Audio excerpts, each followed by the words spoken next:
Hey, do you want to go for another drink? I didn't get to drink much, and I kind of feel like getting a little tipsy. Is that okay? I was tired. Even though I was tired. With those sultry eyes looking at me, there's no way I could say no. I nodded slightly and entered a nearby bar with her. My name is Travis, I'm 30 years old. As a physical therapist, I am responsible for my patients' rehabilitation.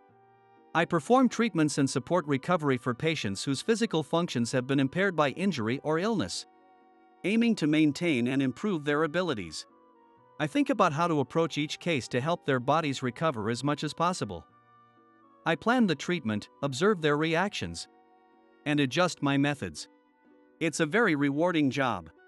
During a break, while considering an approach for a patient who had ankle surgery, I felt a jolt on my shoulder. Hey! Did you watch the boxing match yesterday? It was awesome. A guy talking to me while pretending to shadowbox was my coworker Tyler, who is the same age as me. No, I didn't. My shoulder hurts, so take it easy. When I responded curtly, Tyler started acting up. Oh, seriously? Just a light tap hurts? You need to train more. Though maybe I'm just getting stronger. Tyler can be annoying when he's like this, so I decided to ignore him. Still, Tyler is the kind of guy who doesn't let up. I started going to a martial arts gym recently. See, he starts talking even if I don't ask.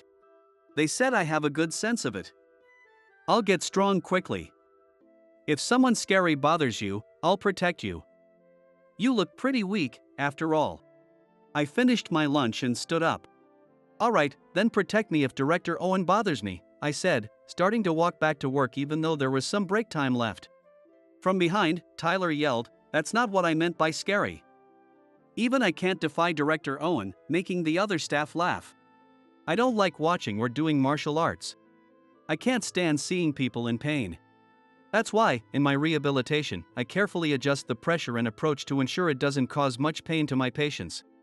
Despite that, Tyler keeps inviting me to the martial arts gym, but I always politely decline.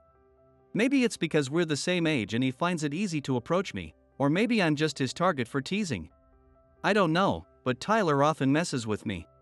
He's probably a good guy at heart, but our hobbies don't match at all, so I wish he'd leave me alone. Travis! Wanna go to a mixer? Here he comes again. And a mixer, of all things. No. I frowned and gave a one-word response. Yeah, I thought so. That's why I'm inviting someone else.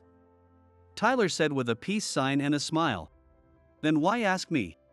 Without showing any disappointment, I asked. Out of courtesy? If you were really interested, I'd ask them to add another person, Tyler replied. Making me smile a bit. No need. I'm really not interested at all. With that, Tyler started getting excited with the other guys going to the mixer. A few days later, Tyler came up to me at work with a desperate look, hands clasped together. Please, Travis. Help me out. I gave him a puzzled look. Today's the mixer, but Mason caught a cold and can't make it. I need you to come. There are 3 of girl. So I need to bring 3 guys too, or it'll be rude. Honestly, I really don't want to go. As I frowned and stayed silent, Tyler added, they're nurses. Not from our hospital, but pediatric nurses. I fell in love at first sight when I took my sister's kid to the hospital. My sister worked hard to set this up, it's really important. Apparently, Tyler's sister is friends with the receptionist at the pediatric clinic, and she set up the mixer for him. Tyler once said his sister is scary, so he must have worked hard for this. Or rather, his sister did. I can't just brush this off. I'll bring everyone down. It's not that I'm not interested in women. I do want a girlfriend, and I want to get married. But I absolutely hate the vibe of mixers where you meet people for the first time. I'm shy, and there's no way I can keep up with the atmosphere or hold a conversation. Even though I said this to refuse, Tyler kept pleading, saying things like I'll keep the mood up and I won't let you down. Until I finally gave in. I'm really in my scruffy everyday clothes today. Is that okay? When I said that, Tyler's face lit up. It's fine. You're coming. Awesome. Thanks, Travis, he said and left. I got dragged into a hassle. Well, I'm a plain guy with plain looks and a plain personality. It's the trifecta. The women probably wouldn't be interested in me, and I'll find a way to leave early with some excuse. With that mindset, I focused on my work. After work, I walked into the locker room feeling heavy-hearted, and Tyler handed me a paper bag. I peeked inside and saw clothes.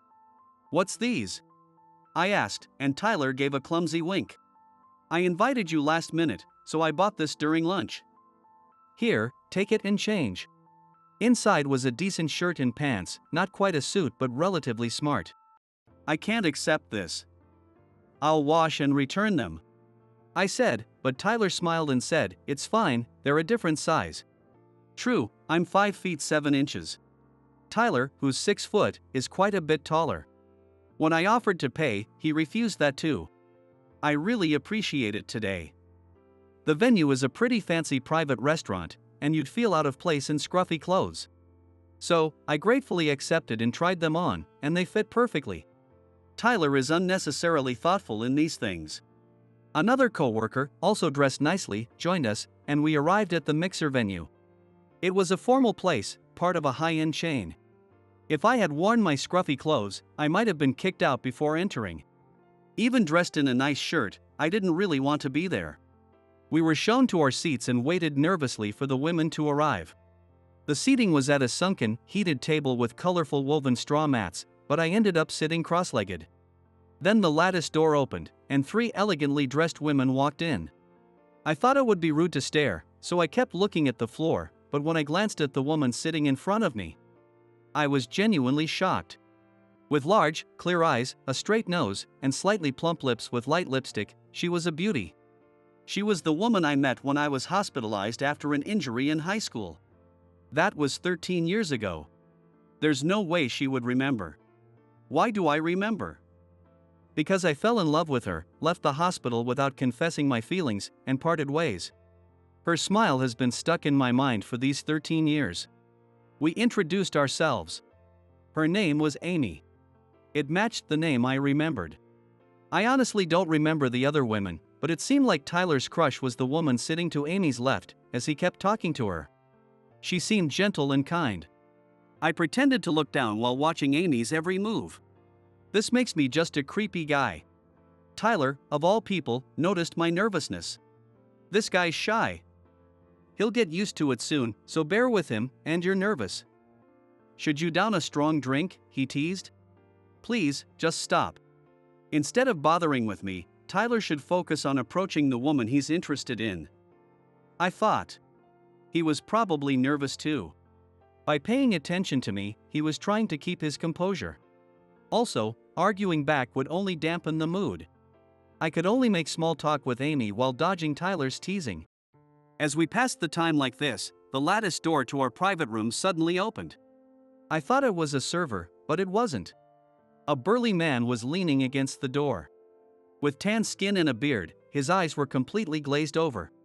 Maybe because the room was warm or because he was drunk, his muscles bulged under his tight short-sleeved shirt, and his neck was thick. Everyone in the room was scared by his appearance. Is this the wrong room? Tyler barely managed to respond, yes. I thought he would leave, but... Oh.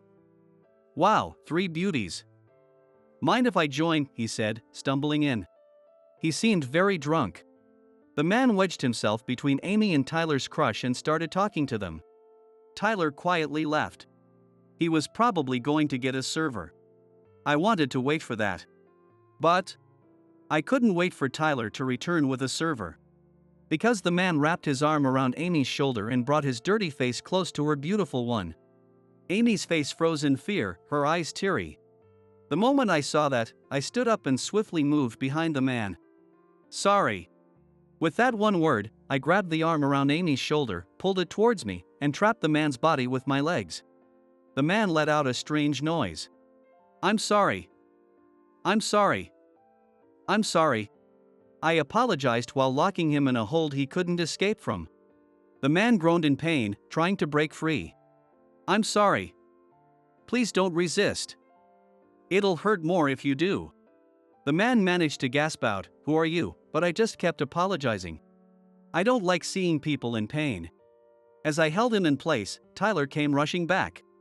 I brought someone from the same group and a server. Behind Theyre were 3 burly men who looked like the drunk guy and a flustered server. A few minutes later, the drunk man, sobered up by my hold, bowed his head. The other members of his group also bowed deeply. The group offered to cover our bill as an apology, and although we declined, they insisted, saying let us pay as a matter of honor. And took the bill, a bit unsteady. Just before leaving, the man turned back. I'm pretty strong in wrestling, but who are you really? I tried to brush it off, but Theyre looked at me and asked, Travis, what's going on? And everyone else's eyes were also on me. I couldn't dodge it any longer. I did judo for a long time. Until about my sophomore year of high school. To put it simply, I'm a black belt. Everyone gasped in admiration, and the drunk man said, I see, and left. As the room quieted down, Theyre muttered, You're amazing, then exclaimed excitedly. Wow! You're strong. That's awesome. I look lame now, even though I'm weaker than you. Seeing Theyre go from excitement to dejection, I looked at him. I think you're the amazing one, Theyre. Tyler's face looked a bit funny as if asking, How so? You got clothes for me and went out first to get help. It must have taken a lot of courage to act in that situation. I want to be as thoughtful as you. Theyre always bothers me because I usually stay by myself at work. While I prefer being alone, Theyre probably sees me as isolated. His frequent attempts to talk to me are his way of being kind. Since Tyler's crush was watching, I decided to give him some credit. Thanks for always looking out for me. You're kind and thoughtful, and because of you, work is fun. I hoped these words would make his crush think better of him. As I watched Theyre blush and get excited, I thought about that. Theyre managed to get us to a second party at a karaoke place. However, I declined, saying I was tired. I don't like singing, so karaoke is torture for me. But I did gather some courage. I exchanged contact info with Amy. I even managed to ask if she had a boyfriend, and she said no, so I hope to get closer to her slowly. Smiling to myself, I walked towards the station, hearing the sound of high heels approaching. I turned around to see Amy running towards me. Surprised, I ran to meet her. What's wrong? Did you forget something? I call out to Amy, who was breathing rough from running. She said, I remembered. My eyes widened. You were the judo boy I was assigned to as a nursing student, right? I was taken aback. I didn't realize it. I'm usually good with faces. You had a buzz cut back then. You noticed me, didn't you? Caught red-handed, I was surprised. I thought you were glancing at me. When I remembered, it all made sense. Your gaze wasn't one of interest but asking, do you remember me? I wondered if I had such a wistful gaze. You managed to get your father's approval, right? She said, and I thanked her. Yes. Thanks to your encouragement back then. She laughed. I didn't do much. Hey, how about we go for another drink? I didn't get to drink much, and I skipped the second party. I kind of feel like getting a little tipsy. Is that okay? I was tired. But, with those sultry eyes looking at me, there's no way I could say no. I nodded slightly and entered a nearby bar with her. We sat at the counter, side by side. We were so close our shoulders almost touched. My heart was pounding loudly. Meeting like this, after more than 10 years. I was a student back then, so I was 21. She started the conversation, and I added, I was a sophomore in high school, hospitalized for a ligament rupture. Back then, while lying in the hospital bed, a scary nurse came in and introduced a cute woman with big eyes, saying she was a student and would be my caretaker. I agreed immediately. The dull hospital life felt suddenly brightened. She came to my room twice a day, in the morning and evening, to check my temperature, pulse, and blood pressure. Sometimes, she informed me of changes in my rehab schedule. It was just that, but she talked to me a bit each time, and we grew a little closer. As my discharge approached and I confessed I didn't want to leave, she listened to me kindly. I had been doing judo since I was a kid. My father had been practicing judo since he was a child, and in Japan, where judo originated, It's common for police officers to incorporate it into their training. Using his experience, he became a police officer. However, I had always disliked judo. I hated getting hurt and hurting others. With my father being strict, quitting judo was not an option. With no way out, I chose to become stronger. To avoid getting hurt by others. And to win quickly without hurting my opponent. Though I couldn't do that against my father, my desperate training led me to win tournaments and eventually earn a black belt. Just as I was being seen as a promising athlete, I got injured. In my rebellious phase, I pushed myself too hard during training with my father. Before he could stop me, I injured my leg, resulting in a severe ligament tear. This led to my first extended break from training. During this hospitalization, I genuinely felt I never wanted to do judo again. I feared that once I returned home, I would be pushed to aim higher while doing rehab. And pressured to become a police officer like my father. I didn't want to leave the hospital. I didn't want to go home. When I confessed this, Amy scolded me. "You're a guy. Don't be so pathetic." Expecting comfort, her unexpected words stunned me into silence. The tears that were about to fall receded. "You have to become truly strong. You need to surpass your father. It's your life, isn't it? If you can't change yourself here, you'll live your life walking on the path your father laid out for you. Don't just go with the flow." I was dumbfounded. And I thought about it. A life running along the path my father had laid out. I clearly didn't want that. My face must have changed because Amy smiled. "Do your best. I'm rooting for you." Fueled by her smile, I faced my father. After being discharged, I told my parents how I felt. That I wanted to retire from judo. That I hated the pain it caused me and others. That I wanted to become a physical therapist instead of a police officer. During my hospitalization, I received a lot of help from physical therapists. They considered my needs first and tailored my rehab plans. I wanted to be like them. I wanted to use the body I had trained through judo to help others. Though I stuttered at times, I confessed this, but my father wouldn't accept it. He said I couldn't quit judo until I defeated him. However, my ligament would take a long time to fully recover.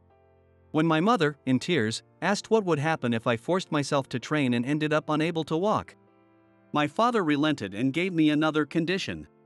No half measures. If you really want to be a physical therapist, aim for one of these universities. The list he handed me included only top-tier schools. He wanted to see how serious I was. At the time, my grades were nowhere near good enough to even get halfway to those schools. It is as if there is a target that is visible but far away. But I studied frantically. With no judo practice, I had plenty of time. I dedicated all my time to studying. During that period, I set my sights on one university. Of course, the university I chose allowed me to study relevant subjects, and I also resonated with its philosophy.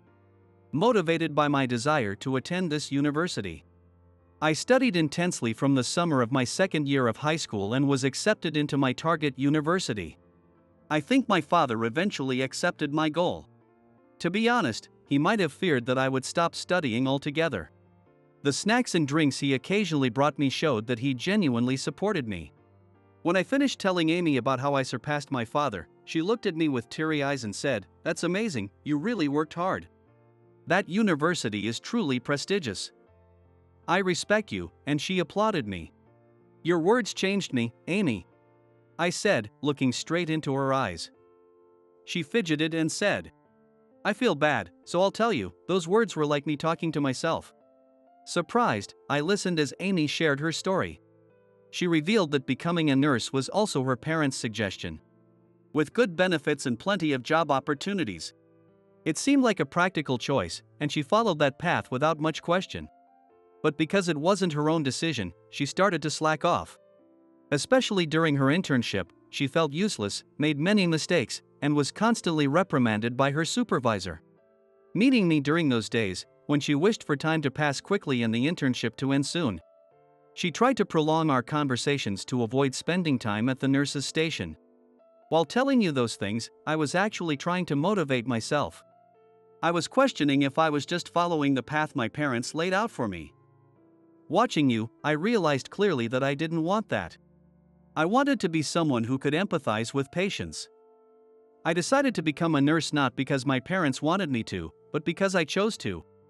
The person I needed to overcome was myself. She looked radiant as she spoke. Since then, Amy had worked hard to motivate herself. Eventually, she was praised by her supervisor and sent off with confidence that she would become an excellent nurse. After finishing her story, Amy, perhaps thirsty, gulped down the rest of her cocktail. I'm currently working in pediatrics, and every day is fulfilling. I have that time to thank for not giving up, and maybe it's partly thanks to you, Travis, she said with a smile while ordering another cocktail from the bartender. She looked so beautiful that I felt dizzy, not just because of the alcohol. She clinked her glass against mine. I think it took a lot of courage for you to use your judo skills in that fancy restaurant. You seem to have hidden the fact that you practiced judo. But, thank you for saving me. I was really scared then. With her cheeks slightly flushed, she continued, Travis, you were really cool, she said. I took a sip of my drink to soothe my dry throat and said, I'm glad I could help you. For the first time, I felt that it was good I did judo. Amy laughed heartily. Encouraged by the alcohol, I gathered my courage. Meeting you again here feels like fate. So, even if it's just as friends, would you go out with me? My heart was pounding so hard it felt like my whole body had become a heart. As she looked at me and smiled, Amy's face moved closer to mine. I felt a soft sensation on my cheek. Then Amy's face slowly moved away. She had a mischievous expression. Actually, I'm quite impatient and proactive. I'm not planning on taking it slow, so be prepared, she declared with a wink. If I don't step up my game, I won't be able to keep up with her. I vowed to become a reliable man. A few years later. One more time. My 3-year-old son, lying down and almost crying, shouted while looking at the ceiling. Again? I'm getting tired, let's stop soon, I suggested, but he shook his head vigorously. One more time. At that moment, Amy walked in. Okay, I brought snacks, so let's take a break, she said, and my son, forgetting about wanting another match, rushed to the less sweet muffins Amy had made. After being freed from my son, Amy laughed and said, Good job, offering me a muffin. It's been 4 years since Amy and I got married. I struggled with the idea of teaching judo to my son, but deep down, judo is a fundamental part of me. It gave me the strength to protect. It also taught me patience. My explosive focus is thanks to judo. And most importantly, my self-confidence comes from having the strength that judo gave me. If I were just weak, I wouldn't have been able to endure Tyler's teasing.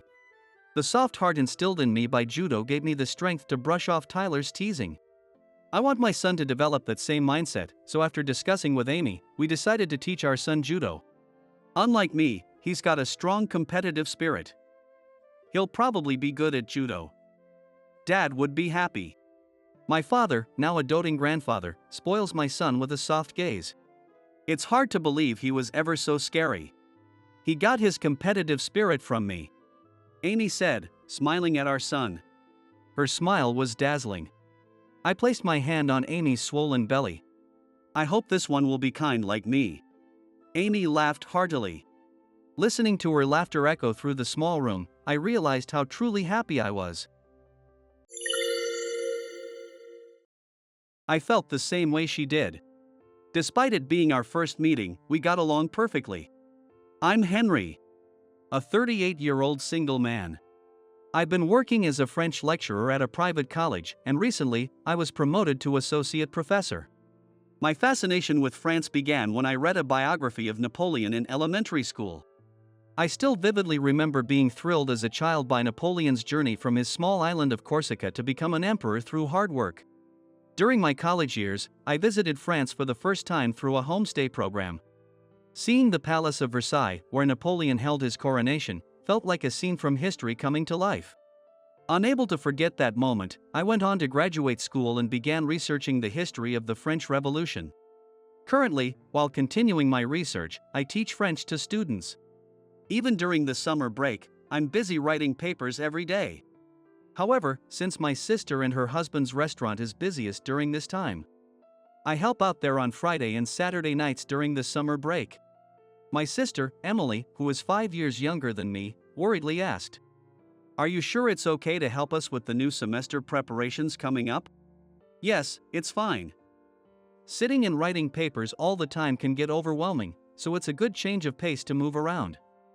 Plus, I owe you and Nate so much, let me repay you sometimes." Actually, Nate, my sister's husband, has been my best friend since college and has always looked out for me even after marrying Emily. Knowing I tend to neglect my diet due to my busy work schedule, Nate often brings me delicious food, for which I am truly grateful. When I expressed my gratitude, Emily smiled warmly and said, "Thank you." Wanting to help Emily and Nate as much as possible, I happily assisted at the restaurant, but in reality, I was troubled by a certain male customer. This man, named George, who was the same age as me, visited the restaurant every Friday evening. As soon as he burst through the door and spotted Emily, he loudly called out to her, "Here I am again. By the way, every time I come here, there are hardly any customers. Are you sure the business is doing all right?" Our restaurant is a small place with 4 tables and 5 seats by the counter, and at that time, George was the only customer. Other regulars had started coming at different times to avoid George's noisy visits on Friday evenings. Of course, we couldn't say that to George, so Emily responded with a polite smile, "Thanks to you, we are doing fine." Not wanting to burden Emily with George any longer, I suggested she move to the kitchen, and I took George's order. "Thank you for coming again. Are you ready to order?" "Well, I'll have a draft beer for now." "But Henry, don't you feel embarrassed working here out of pity from your sister and her husband?" George smirked at me as he said this. It seems he thought I was working part-time here because we had met 3 weeks in a row. Explaining the situation felt tedious, so I just went along with it. As usual, George started bragging about his job while sipping his beer. "Actually, I'm going to France for work next year. So, starting next month, I might not be able to come here as often." "Oh, really?" "I speak not only Japanese and English, but also French, German, and Chinese. An elite employee at a major trading company needs to be that proficient. It's probably a world unimaginable to a part-timer like you." Being trilingual myself, I was genuinely impressed by George's claim of speaking 5 languages. "That's impressive." I praised him, which pleased George and prompted him to order lots of food and drink. Getting happily drunk before leaving the restaurant about 2 hours later. As I was cleaning up George's leftovers, Emily voiced her concern. "Are you all right? It seemed like he was really bothering you again." "He started coming here about 3 months ago, and honestly, Nate and I don't know how to handle him. But we can't exactly tell him not to come either." "Don't worry about me. I just go with the flow." Besides, George said he'll be coming less frequently from next month due to work. Emily furrowed her brows but said, "If you say so." Dealing with George was indeed stressful, but I thought it would only be for a little while longer. Then, one day, towards the end of summer break, George made me an offer.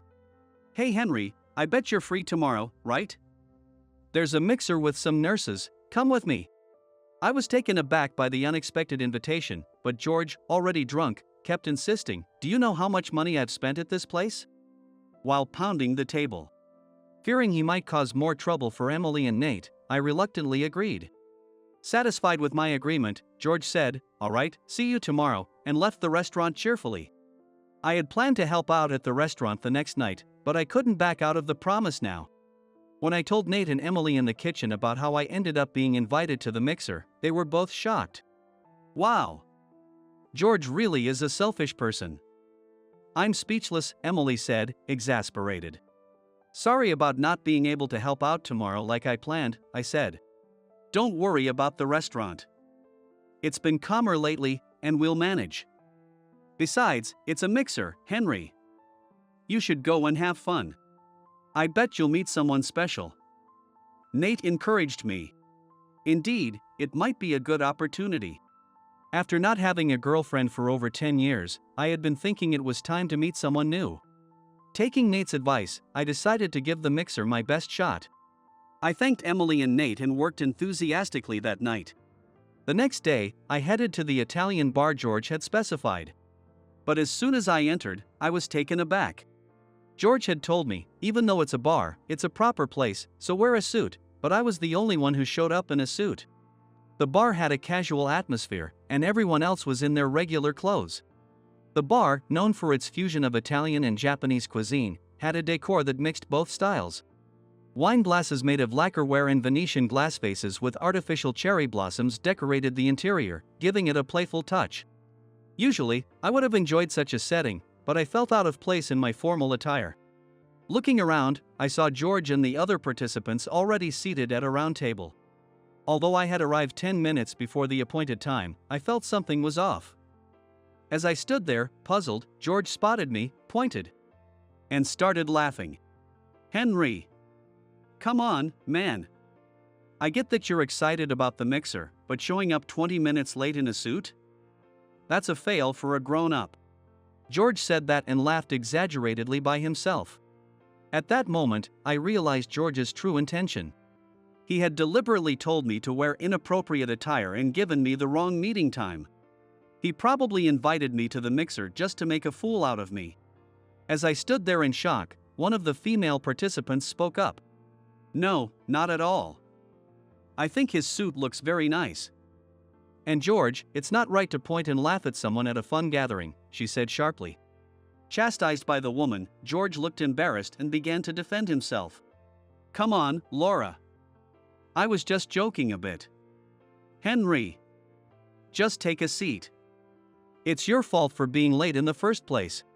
It seemed George didn't like being reprimanded by Laura. He glared at me, almost as if he was taking out his frustration. Perhaps Laura was the one he had his eye on tonight.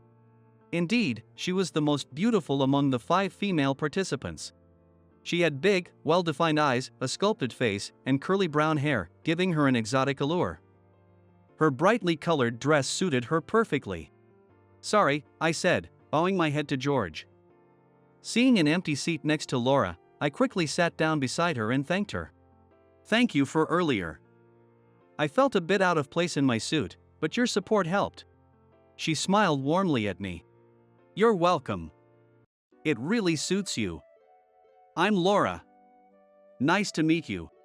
I'm Henry. Nice to meet you too." The introductions had already been done before I arrived, and the participants were chatting freely. So, I decided to enjoy my meal while talking with Laura. Through our conversation, I learned that Laura was 30 years old and worked as a nurse at X hospital. Her clear and confident way of speaking made me like her naturally. Despite her stunning looks, she was approachable and kind, embodying the ideal qualities of a nurse. Suddenly, George moved his chair to forcibly squeeze in between Laura and me. He seemed determined to talk to her. "Laura, you shouldn't waste your time talking to Henry." "George, I already told you to stop looking down on people like that." However, Laura seemed uninterested in engaging with George. She likely disliked how he constantly belittled me. In fact, when I arrived late, none of the other members had laughed at me like George did, and now George was isolated in the group. Realizing this, George became more desperate to put me down. "Laura, he's 38 and working part-time at his sister's restaurant. Don't you think I'm way more reliable than him?" he insisted. Annoyed by his words, I was about to retort. But just then, there was a loud crash in the bar, and I instinctively looked towards the sound. To my shock, there was a woman collapsed on the floor, with her husband crouched beside her, panicking. The bar staff were trying to communicate with him, but since he was a foreigner, they couldn't understand each other. Seeing this, Laura said, "George, you're a multilingual, right? Can't you help translate?" George hesitated but replied weakly, "Of course," and approached the foreign man. The man, who seemed to be in his 50s, started speaking in heavily accented English, influenced by his native French. However, the accent was too strong for George to understand clearly. Even though he went to translate, George stood there bewildered, saying, "I don't understand." Unable to watch any longer, I stood up and moved beside George. George snapped, "Stay out of this." Ignoring him, I addressed the man in French, "What happened?" The man, relieved, began to explain the details in French. He said that his wife felt unwell after drinking wine and needed an ambulance immediately.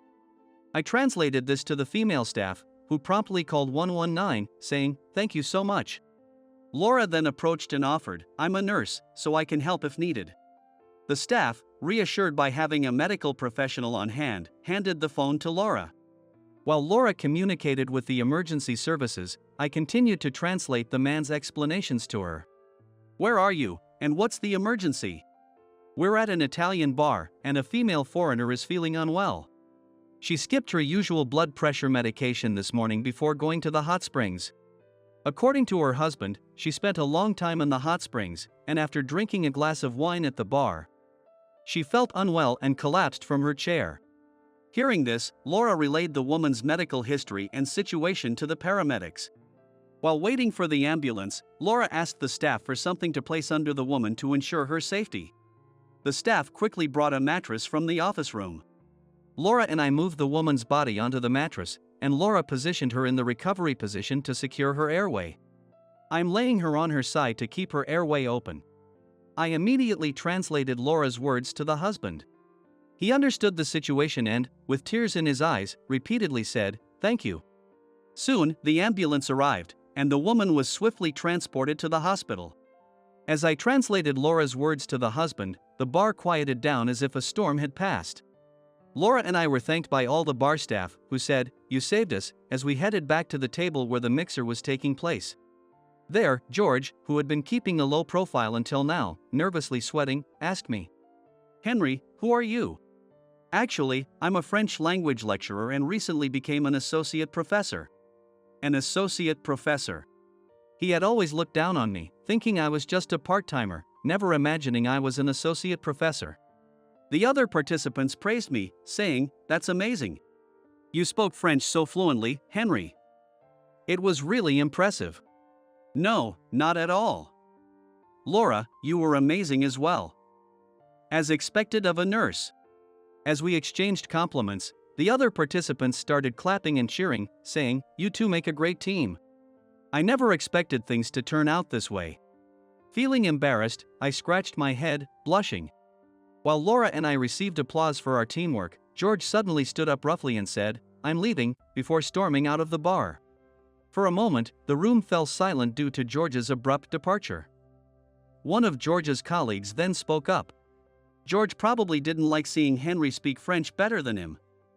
He has a big ego and always wants to look good. But his practical language skills aren't that great. Honestly, I'm not even sure if he really is multilingual. Everyone nodded in agreement with the colleague's assessment. I had the same impression. George always needed to be the center of attention. Today, he invited me with the intention of belittling me, but ended up embarrassing himself instead. Thinking about it, George seemed rather pitiable. The rest of the evening went smoothly, and we enjoyed the mixer with smiles all around. I exchanged contact information with Laura, making the night a great success. After that mixer, Laura and I started dating. I had found her attractive and wonderful from the moment we met, but our shared experience of contacting the paramedics brought us closer together. When I confessed my feelings, she told me, "Watching you handle everything so fluently in French, I was instantly captivated. It's never happened to me before." Now that I'm dating such an amazing woman, I feel genuinely grateful to George for providing the opportunity. However, since that mixer, George hasn't visited Emily and Nate's restaurant, so I haven't seen him to express my thanks. I wondered if he was busy preparing for his business trip to France, but it seems that story was just another fabrication. In hindsight, it seems belittling me at Emily's restaurant was the only thing that gave George a sense of superiority. By the way, the French couple we encountered that night at the mixer visited the bar again once the wife had recovered. The husband left a letter for me with the staff before they returned to France. The organizer of the mixer contacted me, and we arranged a meeting where he handed me the letter. Nervously, I opened it to find a photo of the smiling couple. "Thank you so much for your help the other day. Thanks to your translation, my wife has fully recovered. We also want to thank your nurse girlfriend again. Please, both of you come visit us in France.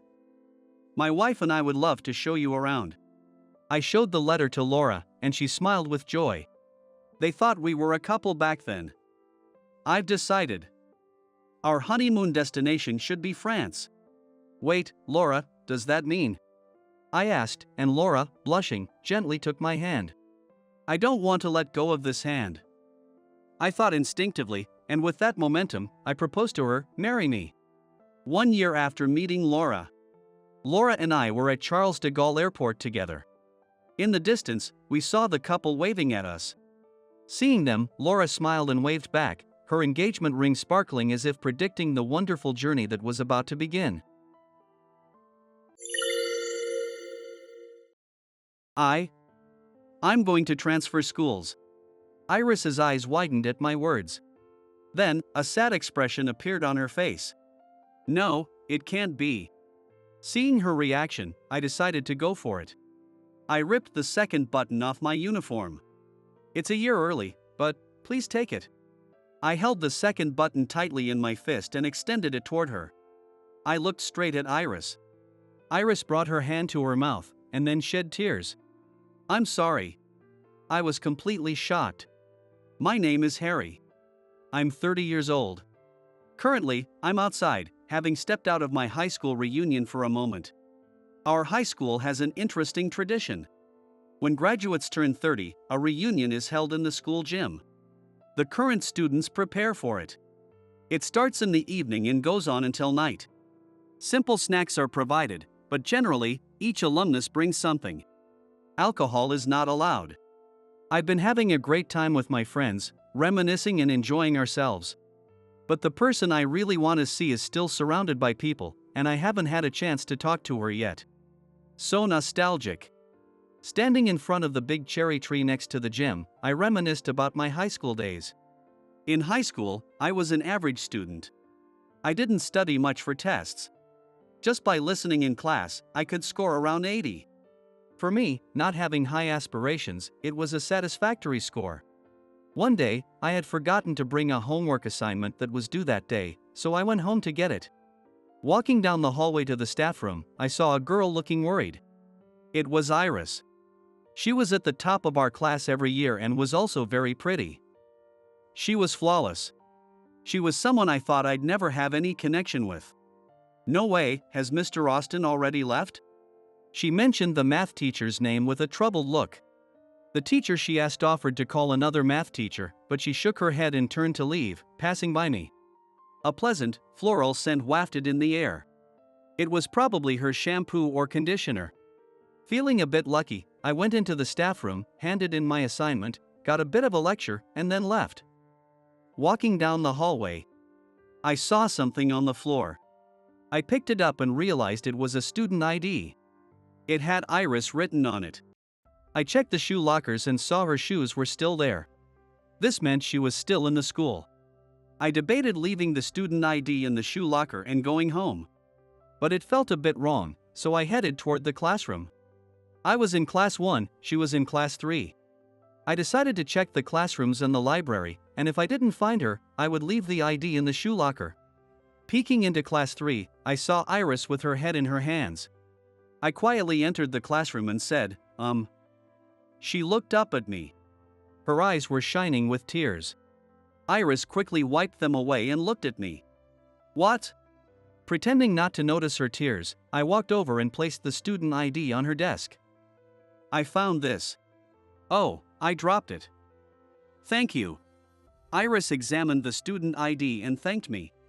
No problem, I'm glad you were still here. Just as I was about to leave, a paper on her desk caught my eye. Math? When I asked, Iris nodded. I just can't figure it out. The paper wasn't the usual school handout but a plain white sheet. It's not a school assignment, is it? Iris nodded. It's homework from my cram school. A quick glance revealed that the problems looked tough. Why don't you ask your cram school teacher if you don't understand? When I offered this sensible suggestion, her face clouded over. My dad checks it before I go. If I can't solve it, he gets mad. So that's what it's like to be the parent of the top student. I was impressed. So you were looking for Mr. Austin, the math teacher. Couldn't another teacher help? I asked out of genuine curiosity, and she looked down a bit. I'm scared of teachers I don't know. Indeed, we rarely interacted with teachers from other grades, and they did seem a bit intimidating. A silence fell between us. I thought about just leaving. But I couldn't ignore the worried look on her face. Can I take a look? Iris looked at me skeptically. Her expression seemed to say, there's no way you can solve it. But I was good at math. The problem involved inequalities and was a word problem. It was quite complex. Thinking it through in my head was tricky. Do you mind if I use the blackboard? I walked over to the blackboard and started writing equations with the chalk. Wait, this method won't work. Oh, I need to set up the equation from the conclusion? Muttering to myself. I solved it in about 3 minutes. Does this look right? Iris tilted her head. I don't know, there's no answer key. How did you solve it? Iris, still sitting at her desk, came over to the blackboard and stood next to me. The same pleasant scent from earlier made my heart race a little. Well, you see. I explained the equations on the blackboard, and her face lit up. Her smile made my teenage heart flutter. Wow. I get it. I think that's correct. Amazing. As I was admiring her smile, she took my hand. Thank you. Harry. Thank you. You're really smart to solve a problem like this. She read my name embroidered on my chest pocket, thanked me, and complimented me.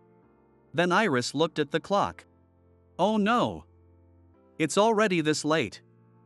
I have to go, or I'll get in trouble. See you, Harry. Help me again if I need it. She said this quickly and hurried out of the classroom. I stood there, feeling the lingering warmth of her hand, unable to move for a while. Though my motivation was impure, I started studying hard from that day on, so that I could answer any question Iris might ask me. However, since she rarely had trouble, my efforts were mostly in vain, but my grades skyrocketed. Even so, I never reached the top of the class. I was not good at Japanese and social studies. In our second year, we ended up in the same class. We didn't talk much, but during the committee selection in April, I was nominated for vice chair. And Iris was nominated for chair. I accepted the nomination for vice chair, somewhat reluctantly, while Iris took the role of chair as if it were natural. She seemed to care about her report card. One day, when I was late because of the committee meeting, I decided to ask her something I had been wondering about. Hey, why do you always work so hard? She frowned. It's not a happy story. I nodded. Even if it wasn't happy, I wanted to know her reason. My parents are bureaucrats who graduated from Tokyo University. My eyes widened. That's amazing. Lacking vocabulary, that was all I could say. Isn't it? My older brother is also very smart. When I heard the name of the high school her brother attended, I was even more surprised. That's the top school in the prefecture. Iris nodded. I want to go to the same high school as my brother, then go to Tokyo University, and eventually marry someone who graduated from Tokyo University. Otherwise, I'll be abandoned. Despite being naturally bright, she worked hard every day. I understand aiming for Tokyo University, but planning to marry someone from there, isn't that a bit early to think about? I said, and she smiled wryly. Yeah, I guess. But I'd been told that all my life, if I don't find someone from there, I can't get married. There was a hint of self-deprecation in her laugh. What about universities better than Tokyo University? I asked, and she furrowed her eyebrows. It's the best university in Japan, you know? I laughed at her words. True, but what about abroad? Like Harvard, Stanford, or Oxford? Iris's eyes widened at my words. I never thought about that. I smiled slightly. I don't think education is everything. If your perspective is narrow, your future choices will be limited too. Iris gave a faint smile.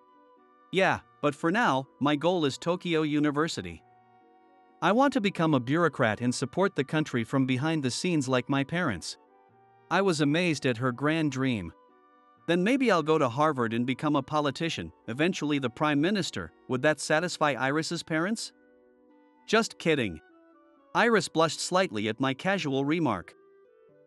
Does that mean? Just as the atmosphere was getting a bit romantic. Hey! It's time to go home. A teacher who had spotted us called out from a distance. We quickly responded, and my moment of courage was left unresolved as we headed home. From then on, we remained more than friends but less than lovers. Or so I thought. At least, that was my perception at the time. In the second term, we continued as chair and vice chair, occasionally studying together after school. While I mostly hung out with boys and Iris with girls, the girl I talked to the most was Iris. And I believe I was the boy she talked to the most as well. On days with committee meetings, we would leave school together, walk out the gate, and part ways at the first intersection. From there, we headed in different directions. If only we were closer to each other's homes. There were times when I thought that. One day, as we were about to head home together, Iris glanced at the cherry tree next to the gym. "Hey, did you know? There's a legend that couples who exchange the ribbon of a girl's school uniform and the second button of a boy's under this cherry tree on graduation day will get married." Not being familiar with such superstitions, I was genuinely intrigued. Wow, marriage, huh? So this cherry tree must be really popular on graduation day. At our middle school graduation ceremony, the second-year students attended as current students, but the first-year students stayed home. I thought I would check out the cherry tree after the graduation ceremony, but Iris shook her head. Actually, today's students are too shy to do that publicly. It's kind of sad. She glanced at me. If someone did something that romantic, even if I didn't like him, I'd probably say yes. My heart skipped a beat. Could this mean I should get my hopes up? Is she subtly telling me to invite her under the cherry tree on graduation day? If so, I needed to study even harder to get into Harvard. After all, her parents wouldn't approve of anyone less than a Tokyo University graduate. To make a promise under the cherry tree on graduation day, I had to get into Harvard. Motivated by this impure intention, I threw myself into my studies even more. However, those days came to an abrupt end. My father was transferred. It was a transfer to a city far away from my hometown. I found out at the end of my second year, on the first day of March. I realized I would no longer see Iris. When my father told me about the transfer, my vision went dark for a moment. But I'm going to confess. I made up my mind. On the day of the third-year graduation ceremony. After the ceremony, we, the second-year students, clean up the gym. Then, I would walk home with her and give her the second button. I nervously prepared for the graduation ceremony, spent the ceremony feeling anxious. Finally, after the ceremony, during the cleanup, I lied, "Could you help me with some studying afterward, to stay a bit longer at school?" Once all the students were gone, we left. Passing by the cherry tree, I suddenly stopped. Iris, who was walking ahead, turned around. "What's wrong?" My heart was racing. "I'm transferring." Iris's eyes widened at my words. Then, her expression turned sad. "No, it can't be." Seeing her reaction, I decided to go for it. I ripped the second button off my uniform. "It's a year early, but please take this." I held the second button tightly in my fist and extended it toward her. I looked straight at Iris. Iris brought her hand to her mouth, and tears started to flow. "I'm sorry." I was completely shocked. Hadn't she implied that if I confessed, she might say yes even if she didn't like me? Was it because it wasn't the actual graduation day? My thoughts were spinning, but I managed to speak. "Oh. I see. I'm sorry." Iris, seeing my distress, looked troubled. "I'm sorry, but..." She seemed to be searching for a reason to reject me. Part of me wanted to know, but part of me didn't. For her sake, I should let go. I knew that. But even though I had been rejected, I wanted to stay with her a bit longer. Iris glanced at the gym. "Did you know that every year, the graduates from here have a reunion when they turn 30? The conversation took a strange turn, and I was puzzled. "Huh?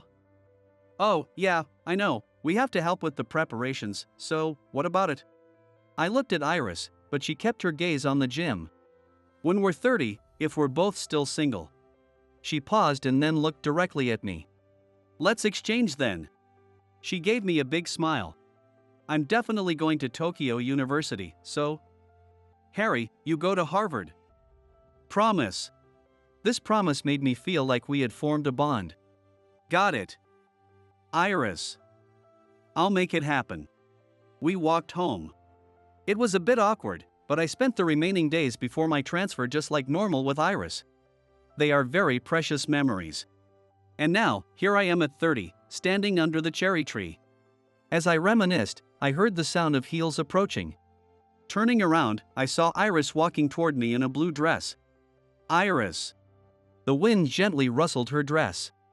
I finally managed to get away. She gave a slight smile. You achieved your dream.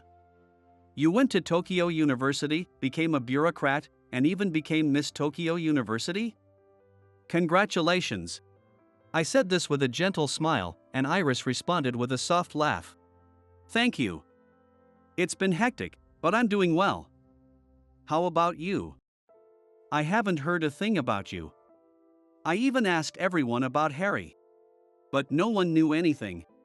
I looked down a bit. I'd been keeping my background hidden. Iris tilted her head. Why? I hesitated a bit but answered honestly. When I say I'm from Harvard, people's reactions change, and it makes me uncomfortable. Iris's eyes widened. So, you really went to Harvard? I slowly nodded. Yes, I had also fulfilled my middle school dream. After intense studying, I got into the top high school in the area, and during high school, I actively participated in events that allowed me to communicate with people from abroad. My 3 years of hard work paid off, and I was awarded a scholarship to Harvard University. College life was stimulating. Everything I saw and heard was full of energy. Having achieved my goal of getting into Harvard, I went through a period of feeling aimless. As I attended university, more and more things I wanted to do kept coming to mind. Among these thoughts, Iris was always on my mind.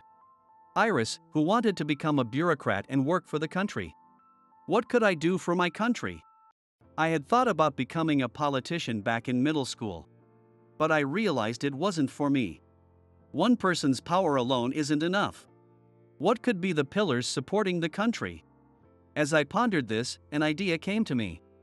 I graduated from Harvard and returned to Japan. Now, I work as a business consultant during the day and run a non-profit organization that provides free tutoring to children at night. Iris's eyes widened at my words. The foundation of a country's support is its tax revenue, right? For that revenue to increase, businesses need to earn more. That's why I work as a consultant. And at night, I run a tutoring center for children who can't afford to study properly. These kids will shape the future of Japan. Iris gave a small applause. That's amazing, truly wonderful. Her words made me blush. Then, I pulled something out of my pocket. I haven't asked if you're seeing someone. I can't imagine a Miss Tokyo University being single. But today, I want you to take this. I extended my fist toward Iris. She held out her right hand beneath my fist. Out of my fist fell the second button from my middle school uniform. The button she once refused to accept. After that failed confession, I couldn't bring myself to put it back on my uniform, so I kept it with care all these years. I remembered how I had attached a spare button in place of the second one so my parents wouldn't notice. Thank you. I'm happy. Maybe she didn't have a boyfriend. Maybe we could finally become a couple. Filled with hope, I saw Iris smirk. But my ribbon. I won't give it to you that easily. Her unexpected response made me brace myself. If you can answer 4 of my questions correctly, I'll give it to you. The unexpected twist left me bewildered. First question. Leaving me stunned, Iris posed her first question.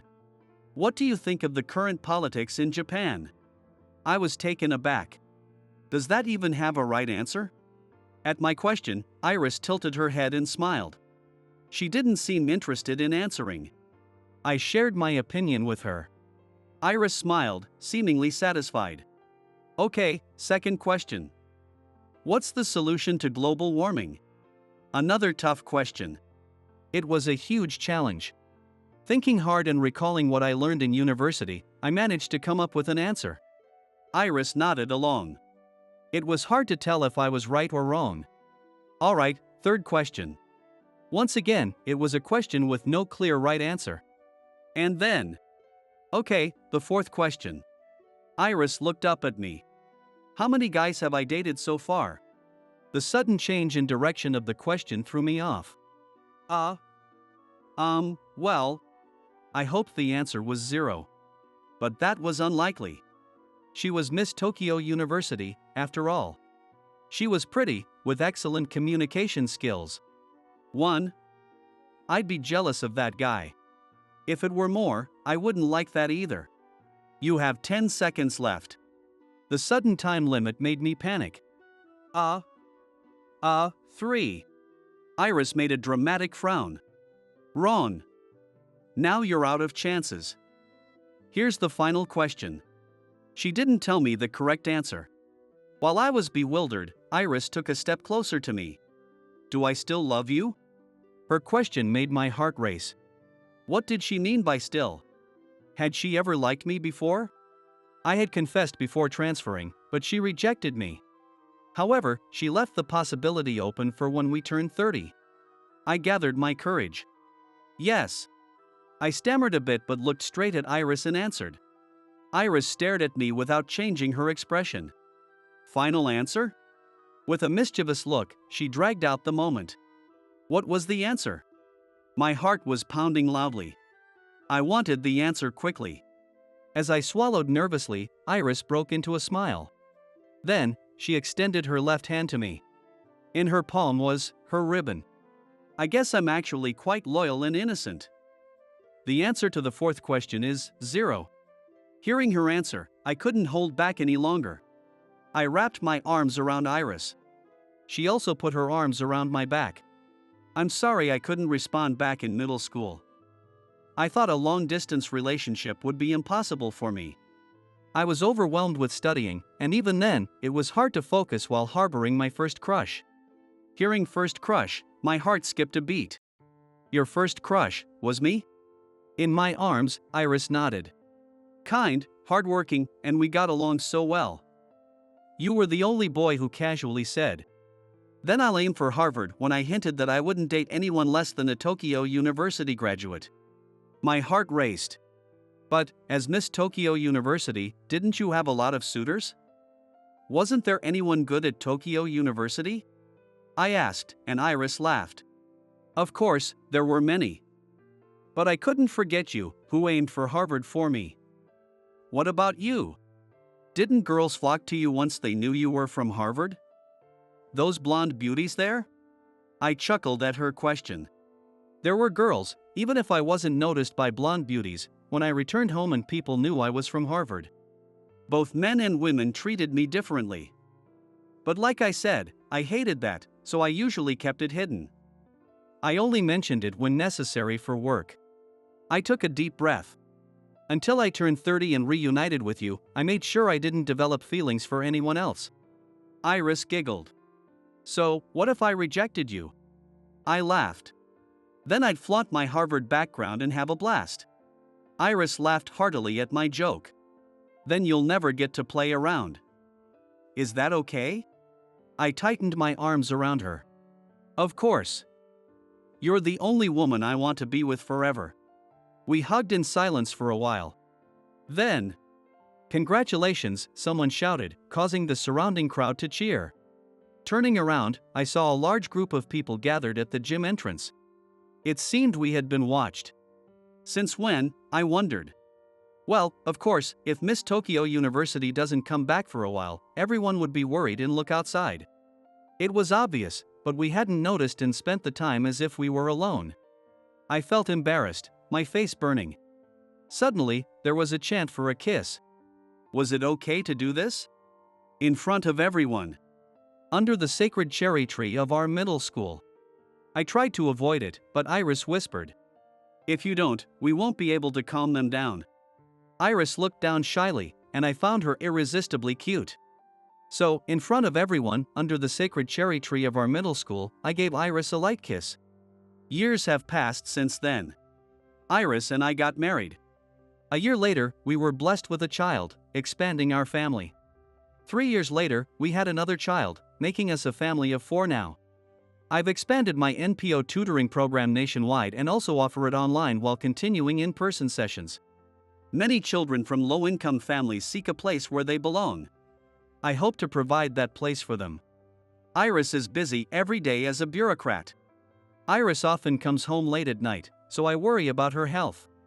I try my best to cook a warm dinner for her, filled with love so that she can eat when she gets home. Iris takes care of breakfast. The breakfast she makes is my best source of energy for the day. Sometimes, as I look at our sleeping children, I wonder, what kind of adults will they become? Their father went to Harvard, and their mother went to Tokyo University. I hope they don't feel any undue pressure because of that. After all, their future is wide open.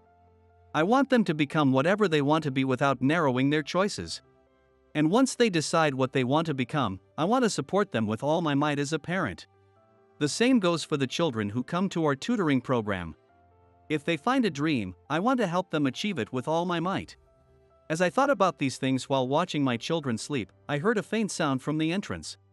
Iris had come home quietly so as not to wake the children. I quietly left the children's room and headed to the kitchen to warm up dinner for Iris. What? No way. It can't be. Just as I was about to marry my fiancée, I stumbled upon a shocking truth. Until then, I had lived as part of a normal family, but on the family register, it stated I was adopted. I wanted to ask what this was about, but at the same time, I was scared to know the truth, so I hesitated for a few days. However, my fiancée, who was suffering from morning sickness during her pregnancy. Whether you ask or not, your parents are still your parents, right? She said.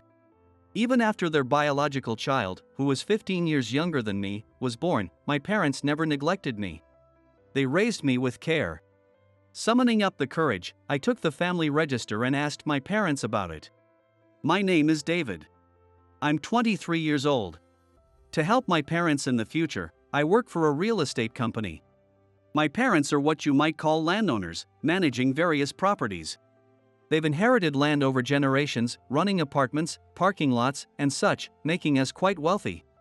However, when my dad was young, they were just landowners living in poverty.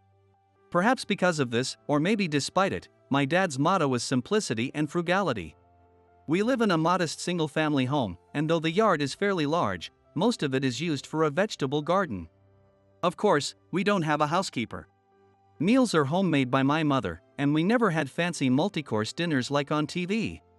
Instead, they spared no expense on my education. They let me try everything I was interested in from a young age and took me on trips during school breaks, both domestically and abroad. For the experience. One memorable trip was to Spain when I was in 3rd grade.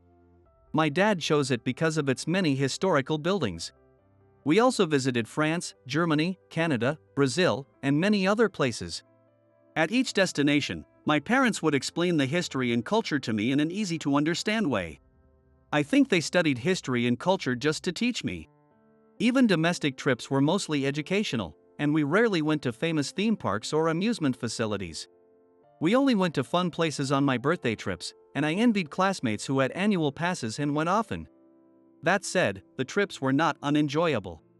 I liked hearing my parents talk about history and culture and tasting various cuisines. However, I remember not liking British food.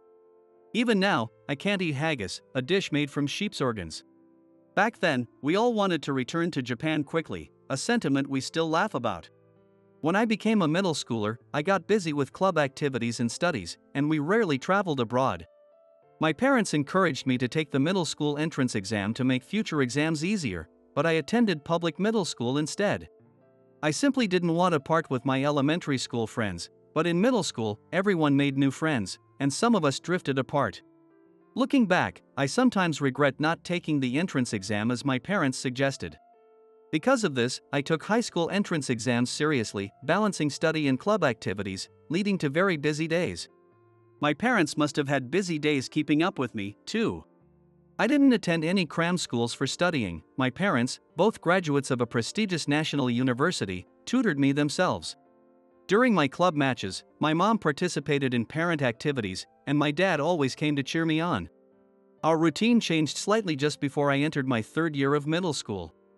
I thought my mom wasn't feeling well lately, but it turned out she was pregnant. I was told I'd have a brother or sister by next Christmas. I always wanted siblings, so I was thrilled. However, this became a reason for teasing at school. My mom was 42 years old. A late pregnancy. I understood from my dad how challenging late pregnancies could be. But it wasn't something I could explain to all my classmates. By the second year of middle school, everyone knew how pregnancy happened. Being teased for having done those things because my mom got pregnant at 42 was embarrassing. Excited about having a sibling, I ended up in a big fight with a classmate who teased me, leading to a call for my parents. My dad came to pick me up from school. He asked me why I fought, but I stubbornly refused to answer. The other boy also refused to explain when his mom asked him. He probably knew his comments were wrong, but I had a different reason. I thought if my parents knew the reason, they would blame themselves. But no matter how much we kept quiet, the truth eventually came out. The homeroom teacher, informed by students who witnessed the incident, explained everything. The teacher apologized to my dad, and the other boy's mom made him bow his head forcefully. In the car on the way home, I asked my dad, who was driving, not to tell my mother. He promised he wouldn't and said, "Thank you for getting angry for your mother's sake."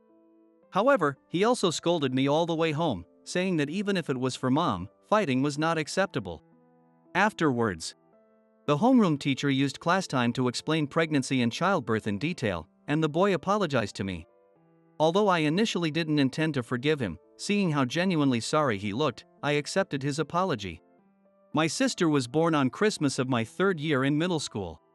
My mom, who was preparing for Christmas Eve with the family, went into labor. She was worried about the half-prepared meal, but that was not the priority. I accompanied her in the car driven by my dad. My mom's grip, as she endured the pain, was unbelievably strong for someone usually so gentle. We arrived at the hospital around 6 p.m. on December 24th. 12 hours later, my sister was born. I was allowed to see my newborn sister, and tears naturally welled up as I saw her tiny, clenched hand. "You've become a big brother, David," my mother, with her hair all messy and looking exhausted, said to me. Thus, I became a doting older brother to my newborn sister, named Chloe. Whenever I heard Chloe cry, I would rush to her, even if I was studying for exams. If my mom wanted to take Chloe shopping, I insisted she leave Chloe at home, saying there were too many germs outside. My dad, exasperated with me. "You are a high school applicant, so focus on yourself rather than on Chloe," he warned. As the exams drew closer, my parents finally banned me from interacting with Chloe because of my overprotectiveness. I protested that banning me from seeing Chloe stressed me out and made it hard to concentrate, but they didn't budge. When I argued, "What if I fail my exams because of stress?" my dad retorted, "So, you're planning to blame Chloe if you fail?" I had no comeback for that. If I did fail, my parents would surely say it was because I spent too much time doting on Chloe. Thinking this way, I studied desperately for the remaining month before the exam. Though I was in a doting brother phase, I had been studying steadily since the first year of middle school.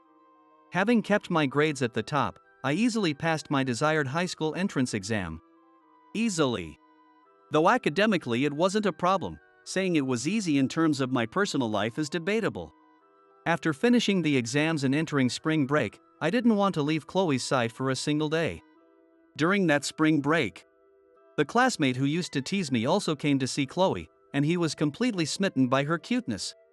I started attending the prestigious high school affiliated with my desired university, so I couldn't spend all my time with Chloe anymore.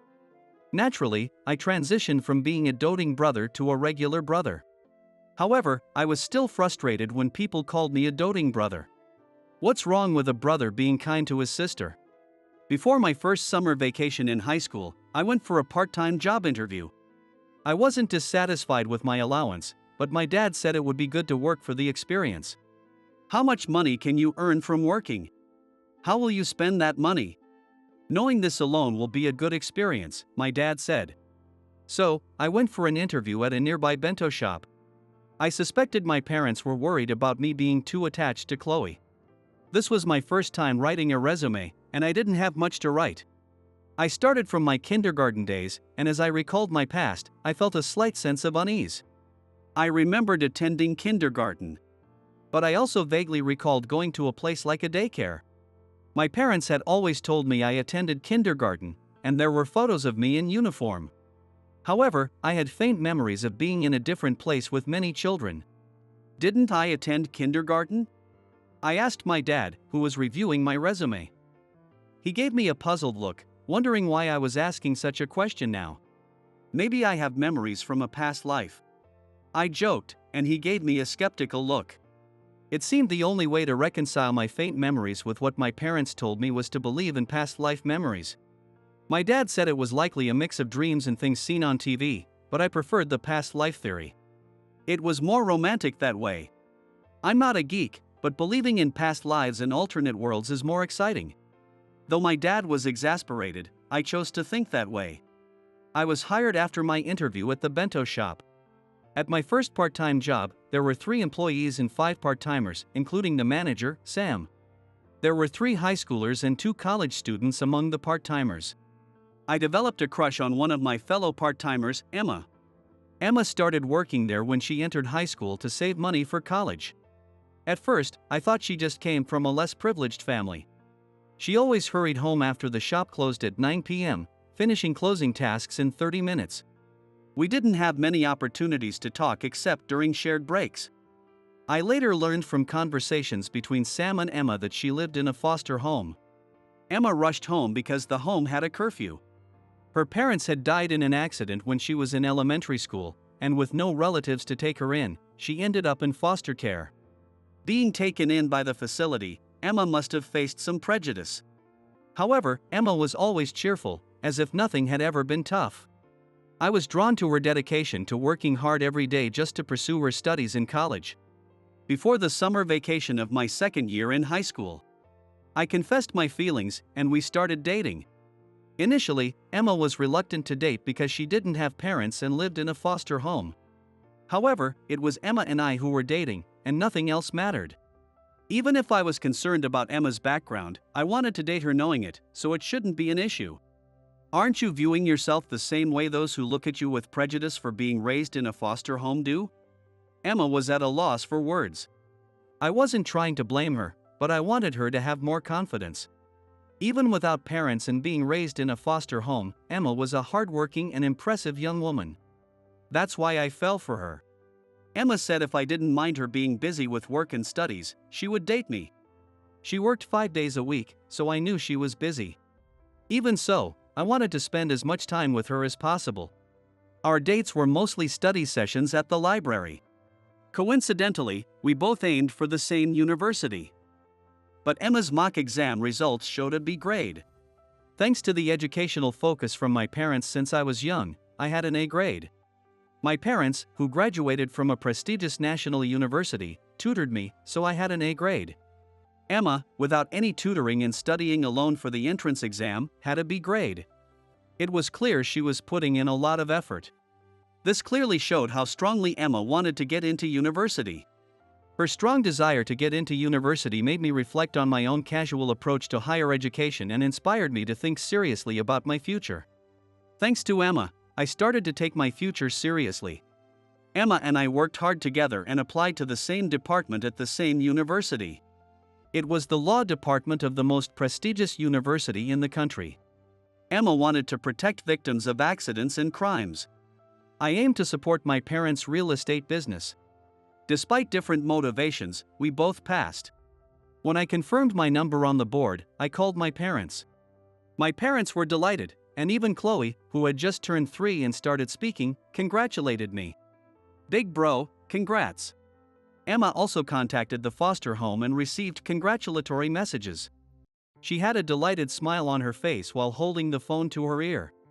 Thus, Emma and I became university students. Emma continued to live at the foster home even after entering university.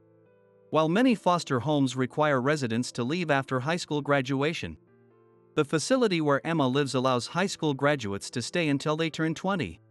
University students could stay until they graduated.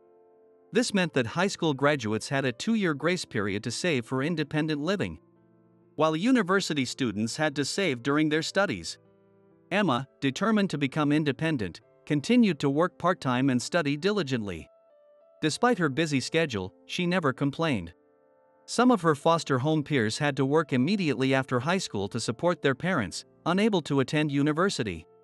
Compared to them, she felt fortunate to pursue higher education. Emma taught me that one's outlook could transform misfortune into happiness, and I deeply respected her for that. During our university years, there were several times when we faced the threat of breaking up. The main issue was the mismatch in our schedules. Emma's part-time job made it hard for us to find time together. Because of that, we often argued over trivial things, and the topic of breaking up came up many times.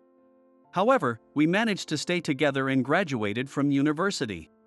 A few months before graduation. After graduation, why don't you live with us? I suggested to Emma that she live with us. Emma had secured a job at a paralegal office. I had also secured a job at a real estate company. However, Emma's goal was to become a lawyer, and she needed to continue studying while working. I thought if she lived with my family, Emma wouldn't need to worry about living expenses. Emma had said she couldn't live in a house with my family, but I had already discussed the situation with my parents and gotten their approval.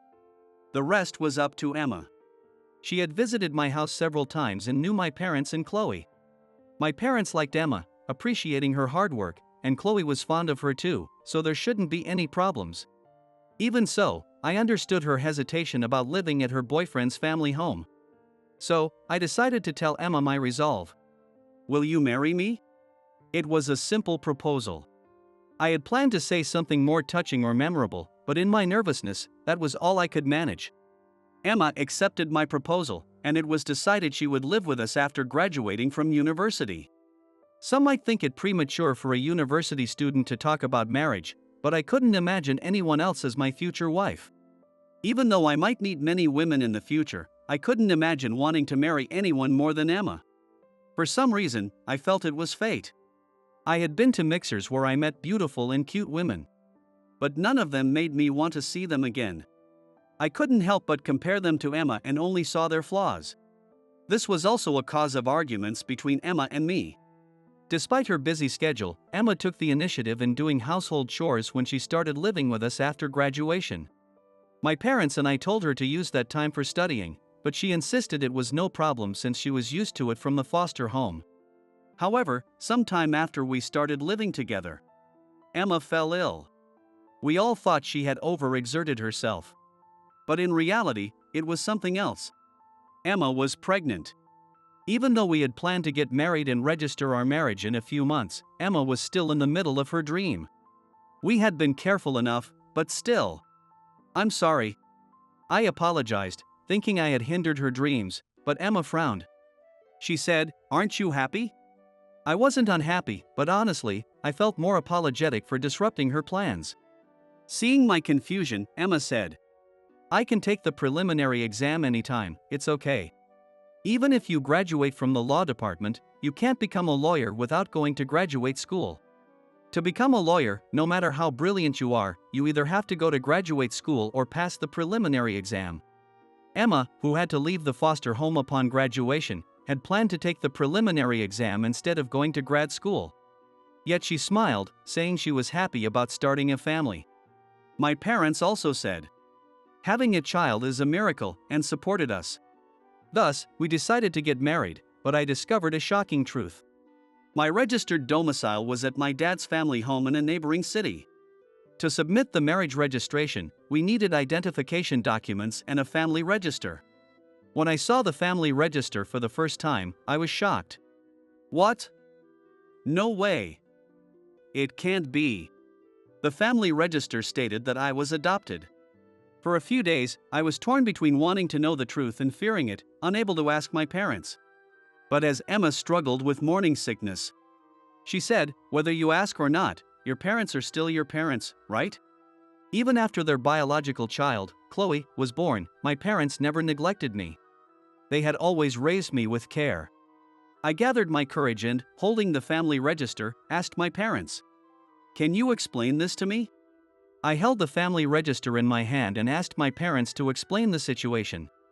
Apparently, my parents, who had the same legal domicile in the same city, didn't know they needed the family register for the marriage process. They were quite surprised that I had the family register. "I'm sorry.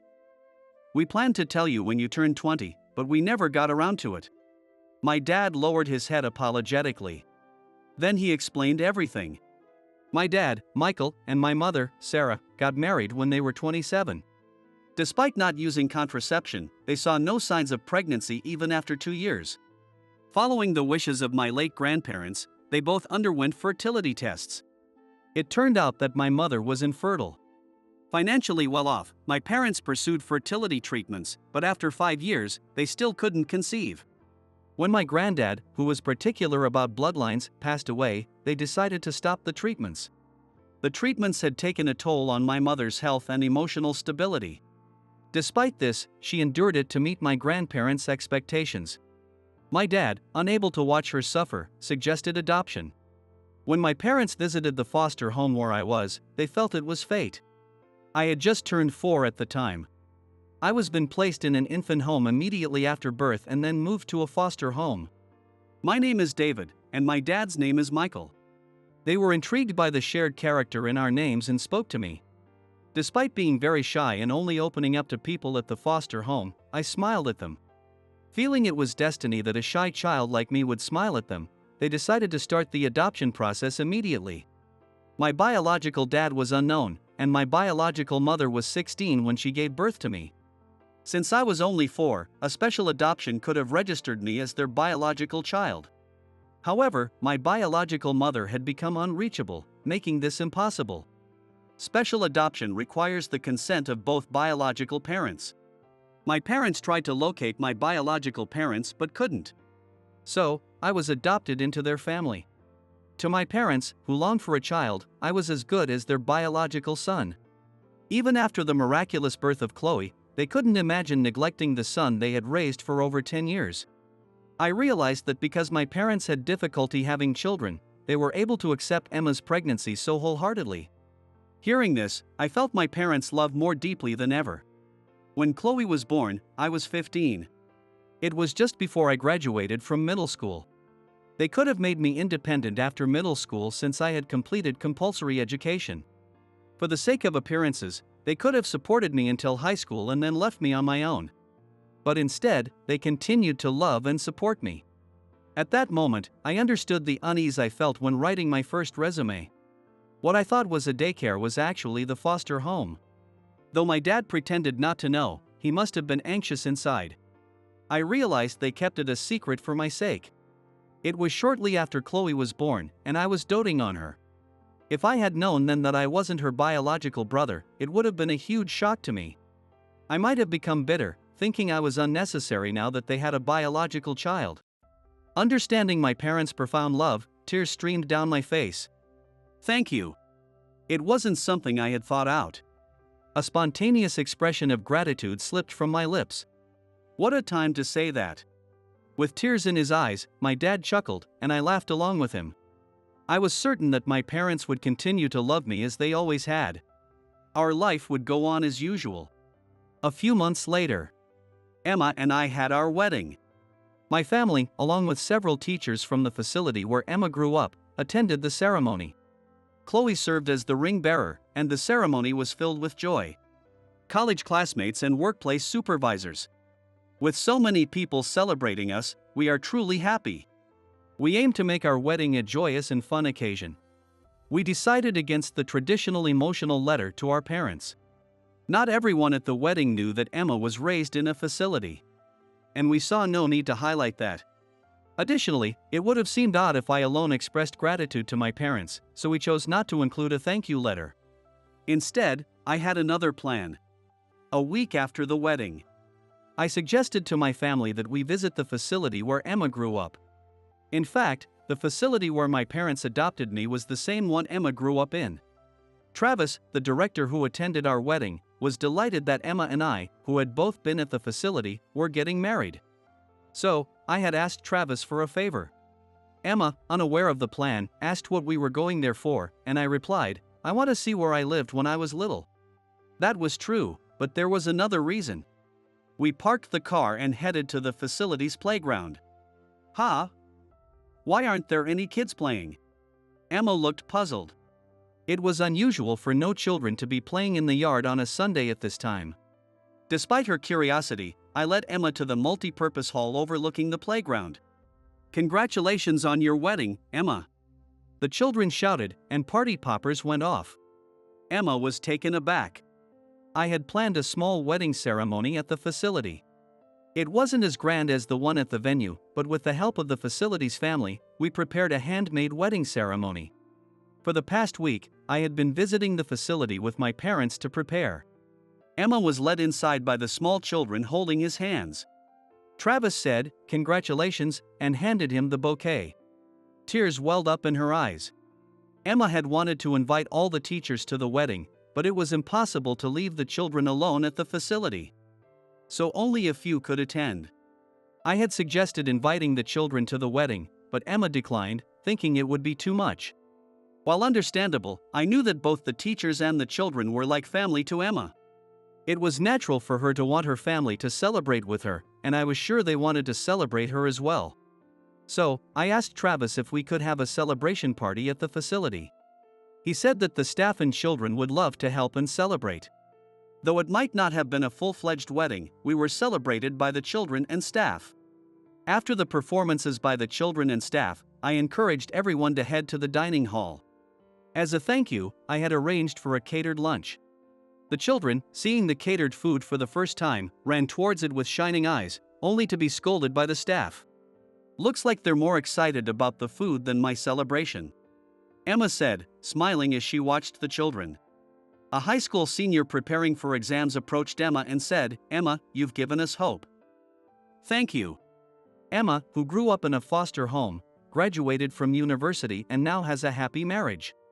This fact has shown the children, who may have given up on their futures, that they too can dream about their own futures. The child who spoke to Emma had also decided to go to university after seeing Emma's example. With tears in her eyes, Emma said, "Balancing work and studies is tough, so you have to work hard," showing her sisterly side. Watching this, I couldn't help but burst out laughing. Emma glared at me, displeased, wondering why I was laughing. "Isn't it hard to be convincing when you're teary-eyed?" I said, making Emma pout and walk towards the children. Chloe was also enjoying the catered food with the other kids. I turned to my parents, who were standing behind me. "So, I was here too." "Yes, it feels nostalgic," my dad said, and my mother smiled nostalgically. After my parents adopted me, Emma came to the facility. Although Emma and I never lived there together, we were now family. It might sound corny, but I felt that our meeting was destiny. Later on, Emma safely gave birth to our child. She worked up until the last possible moment to avoid inconveniencing her job, so I was worried about her health. But she gave birth to a healthy baby girl. Chloe was excited to become a big sister. But when I told her, "You're going to be an aunt, not a big sister," she pouted, insisting she wasn't an aunt. Well, I had no intention of making her call herself an aunt.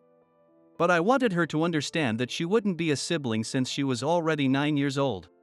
Chloe became a doting aunt, adoring her newborn niece. "My parents. Looks just like someone we know," they said, giving me a slightly exasperated look.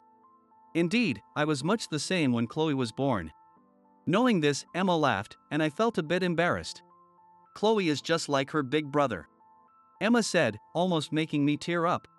"Chloe and I aren't related by blood. Yet being told we were similar made me very happy."